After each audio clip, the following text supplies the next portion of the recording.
that. Why should you pay attention to what I have to say? Because if you're a mom or a parent, 53% of our children now have some kind of chronic illness. 53%. If you want to have a baby, our babies are all popping out with a significant toxic load right from the beginning. And it doesn't take long before that toxic load pops over the top and becomes one of those 53% of our kids. If you're a millennial, the new statistic is you're going to get to 27 and then your health is going to start to decline. If you're Gen X, you get a little more time. You can make it all the way to 37. That's god-awful. And if you're a boomer, you're already leading a life of pain and pills. And you think that that's normal, and you're accepting it. So the first thing I want to ask you to do is own your own health, and don't just accept that that's the life you have to accept, because it's not. I was not going to live that life, and I proved that it can be done. And the other thing I discovered was the universe had been telling me for some time that my toxic load was growing. I just wasn't paying attention. I got the little poke in the shoulder, then I got the NCIS slap, and finally, the 2x4 came down on my head. It just went past my brain so quick, I didn't stop to think about it. And so I want to ask you all right now to go into your body and ask yourself, how do you feel? Because unless you start nodding in with your body on a regular basis, you're going to miss it too. And there are hidden signs that your inflammation is growing and that your toxic load is growing. Do you have pain? Are you feeling lousy all the time? Are you taking a lot of over-the-counter medication? Are you getting more and more colds and flus? Are you having a problem with your skin? Eczema, psoriasis, and acne are all an inside job. Are you having a lot of agita? That's what my family called stomach upset. I used to have horrible agita. I don't have any anymore. Are you having problems with constipation? I know we're not supposed to talk about that, but that's inflammation, as is the opposite end of that. All of these things are signs of inflammation, right down to your joints hurt, your muscles hurt, you've got brain fog, you wake up in the morning more tired than when you went to bed. How many cups of coffee has it taken you before you can get yourself ready to go for the day? And my big one that I missed, I used to joke about it. There were days I looked in the mirror and I looked good, and there were days I looked in the mirror and I was all puffy. Guess what? That was inflammation. So there's signs that your body is talking to you, and I want you to tune in, I want you to listen to it. And then I want you to start to eat real food. There are lots of places to stop. There's 29 chapters in my book, and each one handles a different subject. But start with food, because if you start eating real food from a farm as close to you as possible, and you start eating all the colors of the rainbow, and then you tune in with your body's going to start to sing. And you're going to feel the difference. And when you feel the difference, you're going to want to keep doing it. And you're going to cook. And you're going to stop eating processed food and fast food, because the body is garbage in, garbage out.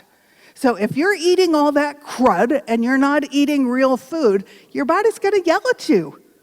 And if you start eating real food, preferably organic, I'm a huge believer in organic, then your body's going to start to sing. And why is organic important? Because sides are sprayed on conventional produce. And do you know what side means? It means it kills something. So if it's a herbicide or it's a pesticide, it's a poison that you're putting in your body, and it's going to kill you eventually. And the good old big companies of the world are telling you you can actually drink that stuff and you're going to be fine. You can't drink that stuff and be fine. And there have been some landmark lawsuits, one recently, where it's suddenly the truth is coming out that they have known that glyphosate, which is Roundup, which is sprayed everywhere. It's on our food, it's on our school lawns, it's on our public places, it's everywhere. They've known for 25 years it causes cancer. So I don't want that in my body, and you shouldn't either, but it's being sprayed on a lot of your conventional produce. So clean it up and eat organic. Because if you do all of this, you don't have to be one of those statistics. You can come out the other end and feel great. So if I've gotten your interest, where do you go from here? You can read my book. I tell you exactly where I researched, what I found, and what I replaced it with. And if you buy my book, I give you a workbook so you can record it. When you run out of the old item, you replace it with the new one. It's not overwhelming. It's something that took me 5 years to do, and you can do it too. You go to my website, I have a free 1-hour video. You can go to the Wellness Universe and watch. I have a 5-part class called Food Quality Matters, which I charge you for, but it goes in depth into each aspect of your food and what it is and what you need to know, because Dr. Poison and the Duke of Deception have been telling us bullshit for all the years we've been alive, and it's time to clean it up. And then start thinking about your water. I put a system on my water right away so that I can not use plastic, which is leaching chemicals into my water. I get it right out of my filtered water system in my house, and I carry it in stainless steel bottles, because plastic bottles cost you 2,200 times more and are putting poison in the water, and it's less regulated than what's coming out of your tap. Isn't that ducky? And then it's got little microbes of plastic running around in it, so it's like a double poison. So you need to start taking responsibility for what you're putting in your bodies and your children are putting into theirs. It is an inconvenient truth that you're going to do all this stuff, to coin a phrase. It's not easy to live this way because you're going to swim upstream and you're going to eat different than everybody else in your life.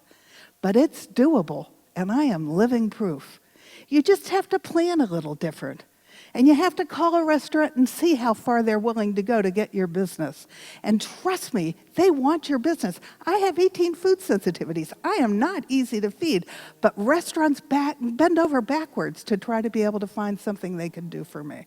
So if you decide that your body's important and your health is important, it's not impossible to do, and your body's going to celebrate each and every step of the way. So I want you all to start to rethink how you're doing this, because how you feel when you're my age, and I just turned 70, depends upon what you do today. Thank you.